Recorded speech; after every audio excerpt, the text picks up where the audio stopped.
Boa tarde, gente. Tudo bem? Como é que vocês estão? Sei. Tranquilo? Fala, Giancoli. De boa? Rafa, Oi, eu tô sem câmera. que bom. Não, tô brincando. Nossa. Zoeira. Tudo bem, enfim, paciência. Você acha que você vai ficar sem câmera para sempre? Ou é só, tipo, momentaneamente? Então, porque eu tava vendo aula pelo celular, só que eu tava ficando com muita dor de cabeça, porque a tela é pequena, né? Tá. E aí eu comecei a ver pelo computador, mas o meu computador tá com a câmera quebrada. Não, tudo bem. Era só para saber, por exemplo, se precisar mandar a lição que você fez ou foto pelo WhatsApp, você consegue. Era esse o meu medo. Consigo. Ah, não, então tranquilo. Tudo bem. Não é tão grave quanto parecia. Pessoas, a gente fez a prova, mas antes da prova, qual foi a última coisa que eu dei para vocês? A gente fez exercício e corrigiu? Ou não corrigiu? Só fez o exercício? Eu já não lembro. Acho que você só deu o visto na coisa, não foi? Ou você corrigiu também? Dei o visto e corrigi, não é? Acho que Corrigiu. foi. Foi visto e correção. Tá. Foi má. Beleza. Então tá. Vamos lá, então a gente vai começar o próximo. Eu não corrigi a prova, eu estou tentando. Talvez eu consiga corrigir, talvez não. Até semana que vem eu acho que eu vou conseguir me organizar, porque tem escola que vai entrar de férias agora. Então eu estava terminando o segundo bimestre deles para poder depois fazer o de vocês, senão as coisas vão dar ruim. Enfim, depois de tudo isso, vamos à Revolução Francesa. A gente vai ver agora, finalmente, um dos assuntos que mais cai no vestibular, que é a Revolução Francesa. Então, ó, a gente viu 3 revoluções ou 2, dependendo de como você quer caracterizar. Por quê? Porque o livro ele vai chamar esse capítulo inteiro, esse módulo inteiro, de As Grandes Revoluções. De que revoluções ele está falando? Então ele está falando da Revolução Inglesa, que ele considera como uma só. Depois ele falou, e a gente fez a prova, da Revolução Industrial, e agora a Revolução Francesa. Por que eu falei que a gente pode ter consideração que foram uma revolução a mais? Porque ou você chama de Revolução Inglesa, ou você chama de Revolução Puritana e Revolução Gloriosa. Então, essa é a diferença que vocês não podem esquecer. Na Revolução Gloriosa, se você pegar só a Gloriosa, não tem derramamento de sangue. Se você pegar a Revolução Puritana, teve derramamento de sangue. Por que os ingleses vão gostar tanto de dizer que a Gloriosa é gloriosa porque ela não derramou sangue? Porque a Revolução Francesa vai ser um show de sangue o tempo todo. Então aqui é principalmente nessa comparação. Ingleses e franceses vão ter muitos problemas e muitas disputas entre eles.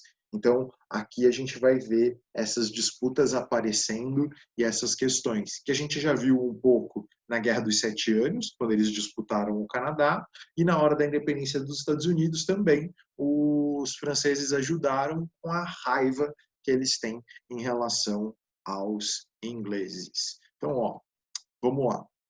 A economia da França, a gente precisa conversar sobre ela, e aí aqui a gente tem a economia da França tinha problemas devido a justamente 2 questões que envolviam o externo.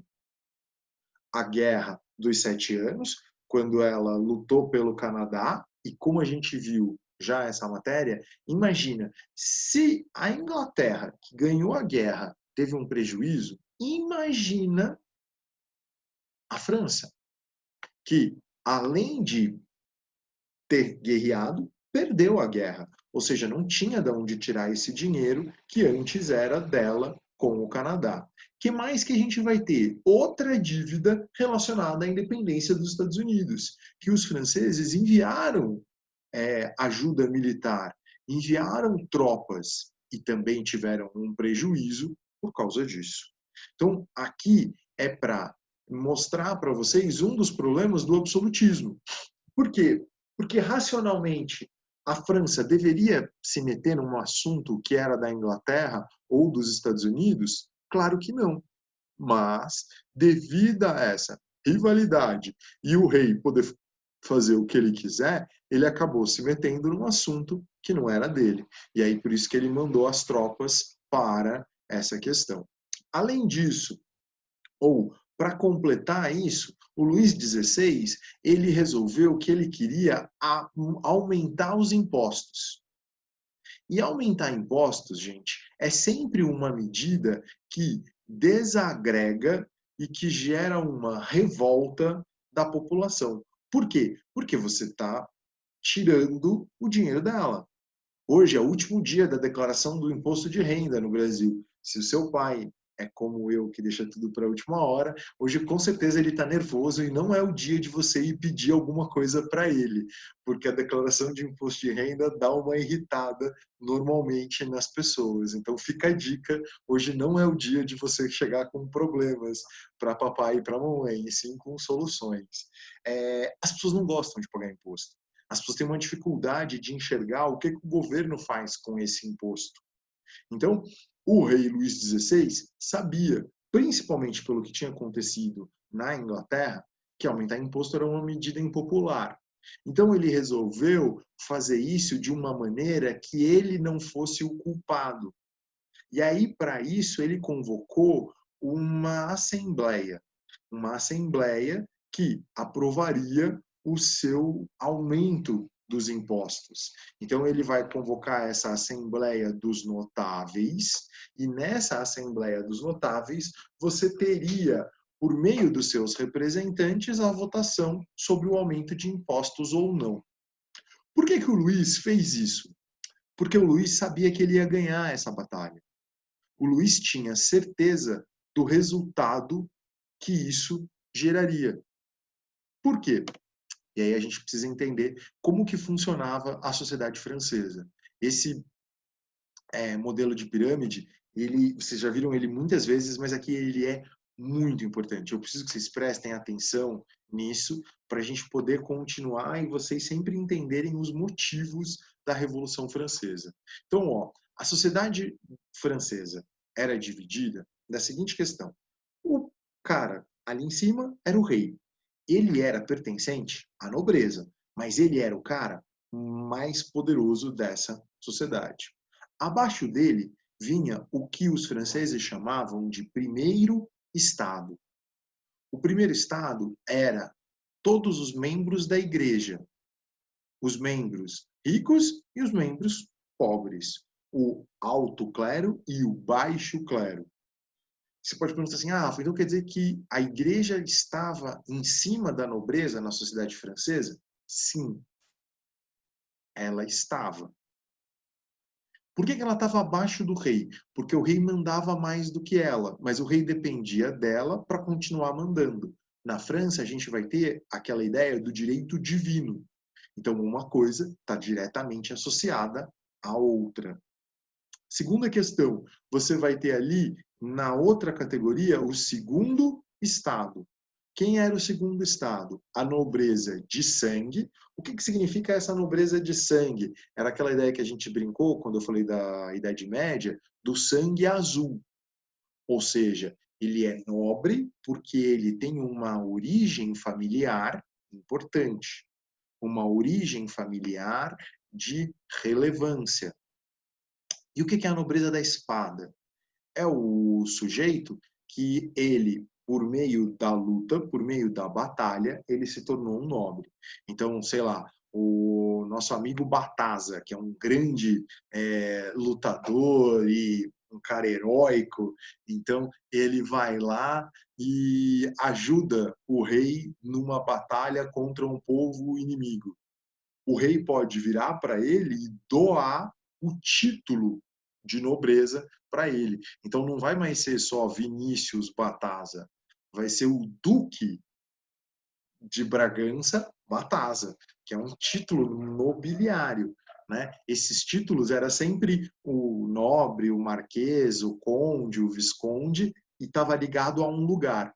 Então, sei lá, onde o Bataza? Qual é o bairro que você mora em Bragança? Jardim Nova Bragança. Então ele ia ser o Duque de Nova Bragança. Olha que nome imponente.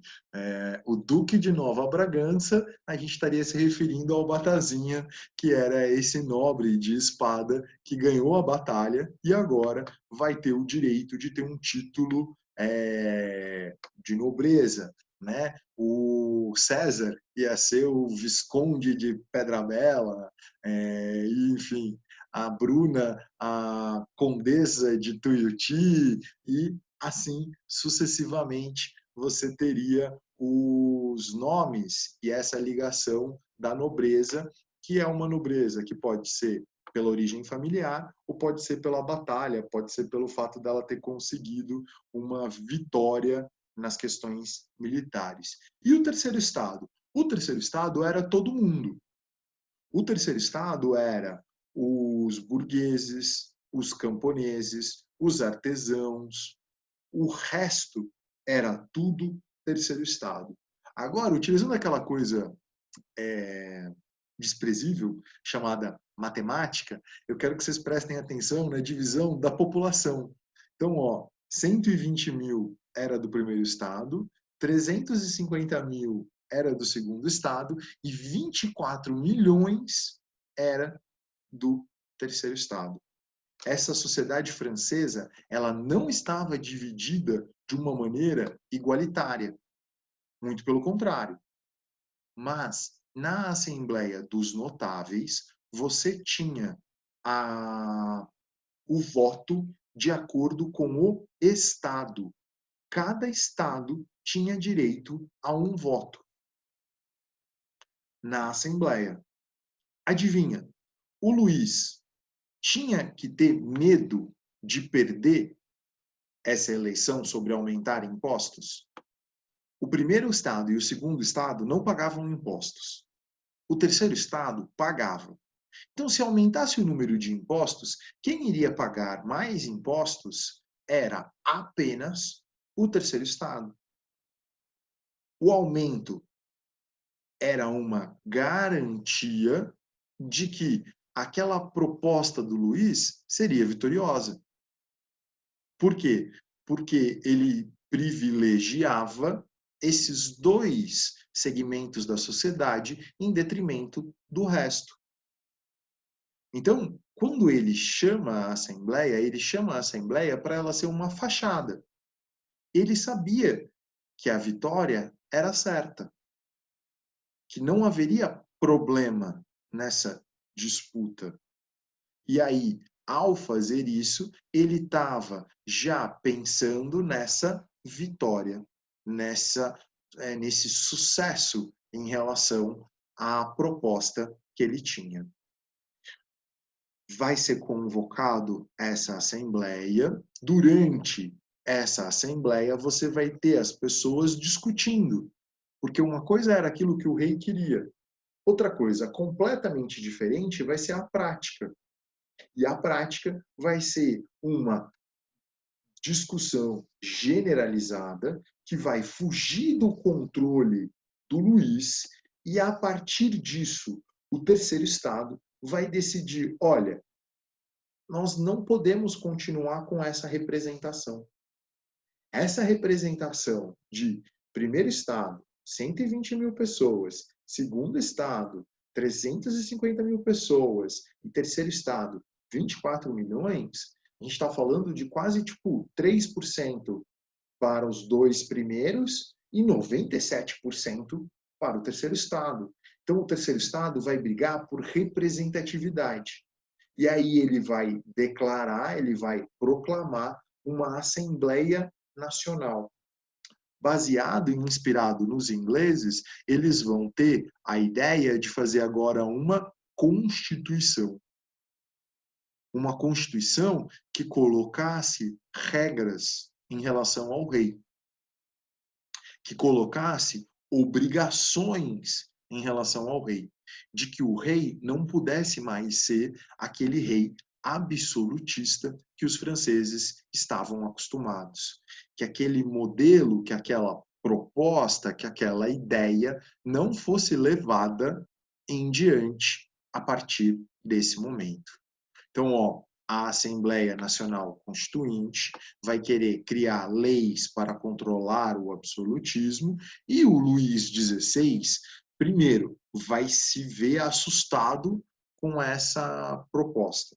Ele não imaginava que isso poderia surgir.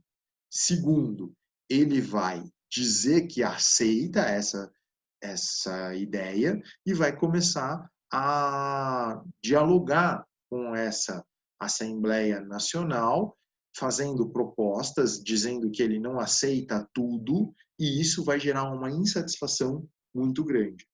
Essa insatisfação vai fazer com que os protestos aumentem na sociedade francesa.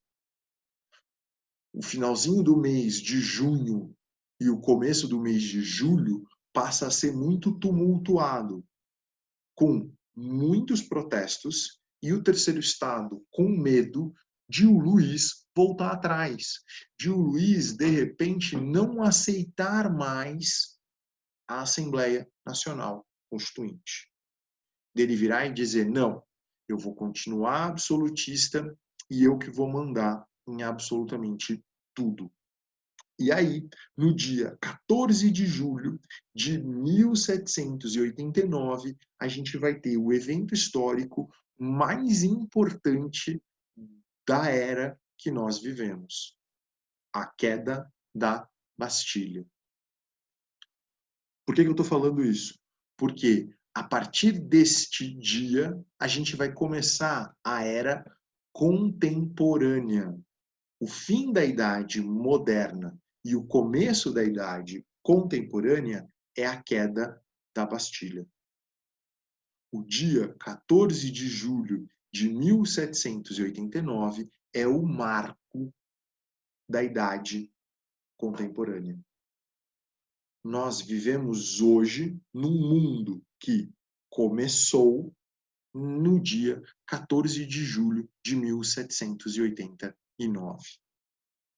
Esse é o dia mais marcante da nossa história enquanto humanidade, enquanto habitantes do mundo em que vivemos, né? Por quê? Por que que tudo isso vai ser tão importante e tão marcante? Então, a Revolução Francesa e a Bastilha, principalmente, a Bastilha é um símbolo. O rei morreu na queda da Bastilha? Não. O rei foi preso na queda da Bastilha? Não. Por quê que a queda da Bastilha se tornou, então, esse marco na história mundial? Porque a Bastilha era uma prisão política do absolutismo francês.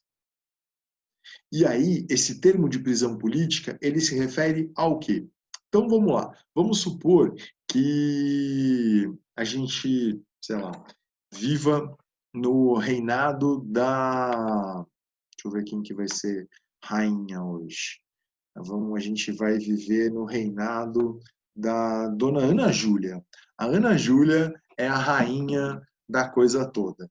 Então, a Ana Júlia é a rainha da coisa toda e, de repente, eu fui pego roubando,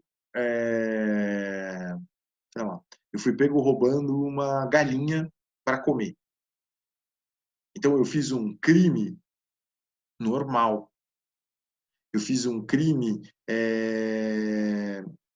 que, no direito, a gente vai chamar de um crime civil. Então, eu roubei alguma coisa. Eu vou ser preso por ter feito isso. Agora imagina que sei lá, o Henrique começou a falar mal da Ana Júlia. O Henrique começa a falar que cabelo comprido não tá com nada, que você tem que ter cabelo curto e que as pessoas que são rainhas de cabelo comprido não conseguem ser boas rainhas porque elas têm que cuidar muito do cabelo e pouco da situação do reino. O fato da Ana Júlia ser uma rainha absolutista fazia com que ela pudesse prender o Henrique. Prender o Henrique e mandar o Henrique para a cadeia por uma opinião que ela não gostou. Então, essa cadeia que o Henrique iria vai ser a mesma a cadeia que eu fui porque eu roubei uma galinha ou porque eu roubei um banco? Não. Você vai ter em lugares que tem uma ditadura, que tem um monarquista absolutista, um tirano, um ditador, você vai ter essa prisão política, aonde a pessoa está presa não por ter ido não por ter roubado algo, mas por ter falado mal do governante. Então, a Bastilha, ela representava o absolutismo naquilo que ele tinha de mais forte, que era a opressão da opinião, a censura. Por isso, quando a população revoltada consegue vencer os soldados, invadir a Bastilha, libertar as pessoas que estavam presas e pegar as coisas do governo que existiam lá dentro, vai ser uma enorme transformação. Vai ser uma transformação gigantesca. Por quê? Porque agora, naquilo que o absolutismo tinha de pior, você conseguiu vencer. O rei caiu na queda da Bastilha? Não. Mas o rei demonstrou fraqueza ao perder a Bastilha. Entendeu a diferença? Ou é a primeira derrota do absolutismo na França. E a França era o lugar que a gente estudou que existia aquela ideia de que o rei sou eu. Eu sou o rei Sol. O Palácio de Versalhes, que a gente conversou. Então, o cara morava no Louvre, e aí agora ele vai deixar o Louvre de lado e construir o Palácio de Versalhes gigantesco, porque ele quer um lugar maior. Ele precisa de um lugar maior?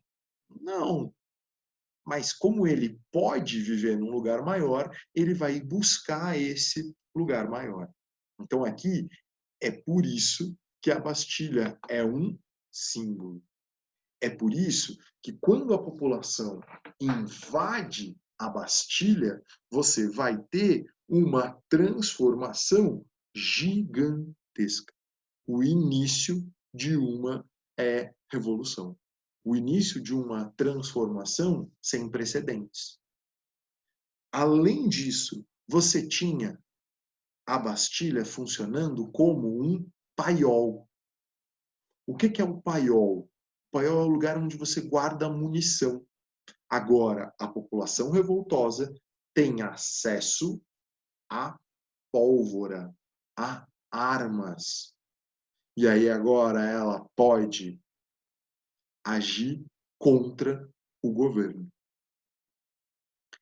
No meio dessa enorme transformação que foi a tomada da Bastilha, a população indo contra a força do Estado, vai surgir o lema da Revolução Francesa. E o lema da Revolução Francesa será liberdade, igualdade e fraternidade. Essas três palavras vão ser usadas como a representação dos anseios dessa população. Liberdade, porque você não tinha a liberdade de falar mal da rainha, como eu dei o exemplo. Igualdade, porque você queria que todas as classes pagassem o mesmo imposto. E a ideia da fraternidade é a ideia de que todos fossem efetivamente irmãos, de que todos fizessem parte da mesma comunidade, que você não tivesse essa diferença entre as estruturas ali daquela sociedade. A Revolução Francesa, pessoal, vai ser o evento mais marcante dessa era, como eu falei, e essa proposta, esse lema, esse grito de guerra vai acabar sendo o principal anseio da população a partir de agora. Você vai brigar, você vai disputar, você vai sonhar em alcançar essas 3 palavrinhas: liberdade, igualdade e fraternidade. Vocês sabem, porque a gente já falou disso algumas vezes, mas eu preciso reforçar, quando a gente pensa em palavras, as pessoas podem dar definições diferentes, mas até hoje o legado da Revolução Francesa ele é disputado em torno dessas 3 palavras: liberdade, igualdade e fraternidade. A bandeira da França ela é tricolor, ela é vermelha, branca e azul, porque cada uma dessas palavras vai representar essa proposta de liberdade, igualdade e fraternidade. Tudo bem? Estamos bem até aqui? Então, ó, vamos lá. Quando existe a queda da Bastilha, a monarquia constitucional ganha força. Ou seja, aquela assembleia proposta pelo Terceiro Estado, ela agora conseguiu colocar a revolução na rua. Conseguiu mostrar para o Luís que talvez não fosse a coisa mais inteligente desse mundo ele ir contra essa monarquia. Ele, de repente, querer se opor a isso. Que a oposição a isso poderia ser muito prejudicial para ele, principalmente. Porque aqui vai começar a existir essa dúvida. É melhor você adotar um sistema inglês, onde o rei não manda nada, ou um sistema com o despotismo esclarecido, aonde você tem regras em relação ao rei, o rei cede algumas coisas, mas ele continua sendo importante e mandando nessa sociedade. Aqui vai começar a ter essa disputa e essa discussão. Uma das coisas que a monarquia constitucional vai propor é o fim do dízimo eclesiástico. O que é dízimo e o que é eclesiástico? Acho que o dízimo vocês têm uma ideia, é a questão de 10%. Eclesiástico. Desde a Idade Média, existia a tradição na França de que as pessoas tinham que pagar 10% do seu salário ou do seu lucro para a igreja. A igreja era sustentada pelo Terceiro Estado. Então, aqui, nessa monarquia constitucional, eles querem cortar esse laço. Eles querem dizer, ó, nós não aceitamos mais essa condição. Eles vão querer pôr fim a todas as obrigações feudais. De novo, agora o ataque é à nobreza. Os camponeses que trabalhavam para esses nobres agora não querem mais prestar esse serviço nessas condições. Vão começar a exigir outras questões. Vai falar do voto censitário. O que é o voto censitário? A gente viu como que era o voto antes. Era o voto por entidade. Então, um voto para o primeiro estado, um voto para o segundo estado, um voto para o terceiro estado. O voto censitário, ele vai envolver agora uma questão financeira. Quem tivesse dinheiro poderia votar. E o voto aí seria unitário. Então, vamos supor que você colocasse, quem tiver, sei lá, de novo brincando com vocês, quem da sala tiver mais de 40 mil reais tem direito a votar. Aí, como só o Fernando Develey é rico, então só o Fernando Develey é que ia poder votar e participar das eleições. Tipo, todos nós, pessoas comuns, ficariam fora disso. Tipo, Tô brincando, obviamente. Mas a ideia do voto censitário era essa, que as pessoas teriam direito a votar, mas não seria todo mundo. A única coisa é que esse voto seria por pessoa, não seria mais por classe. Não seria mais apenas a classe mais elevada é que teria direito a esse voto, né? Você poderia agora abranger um número maior. Lógico, é uma maneira democrática? Não. É uma maneira melhor do que a que eles utilizavam antes. Então, aqui é uma questão de perspectiva uma com a outra. Como eles são burgueses, eles vão defender agora o livre comércio, acabar com os monopólios, acabar com a tradição francesa de proteger algumas atividades comerciais. Eles não querem isso. Eles querem uma mudança profunda nesse aspecto. Outra questão vai ser a escravidão na colônia. Mantém-se a escravidão na colônia ou acaba-se a escravidão na colônia? E aqui eu preciso voltar no assunto do lema da Revolução Francesa. Por quê? Porque algumas pessoas vão dizer, para tudo. Se a gente está defendendo liberdade e igualdade e fraternidade, esses três temas não combinam com a escravidão. Não faz sentido você dizer que defende esse lema e você escravizar outra pessoa. É incoerente. E aí vão começar discussões que se dão até hoje sobre qual é o tamanho dessa liberdade que eles prometiam e que realmente eles cumpriam. Qual é o tamanho da abrangência dessa liberdade, igualdade e fraternidade? Como você vai combinar escravidão com tudo isso? Ou você vai considerar que esses escravizados não são seres humanos? Mesmo eles parecendo. Conseguem enxergar? É uma revolução, é uma transformação, mas ela tem também incoerências. Ela tem também motivos de críticas. A gente não pode olhar para a Revolução Francesa e fantasiar o melhor dos mundos. Ela tem coisas boas, ela avança em algumas questões, mas ela tem problemas também. Uma das qualidades que a gente falou muito sobre isso no Iluminismo é a ideia da divisão dos três poderes. Então, a ideia de você ter o executivo, o legislativo e o judiciário. O executivo é aquele que executa as leis, o legislativo é aquele que faz as leis e o judiciário é aquele que julga as leis. E que agora esses três vão governar juntos.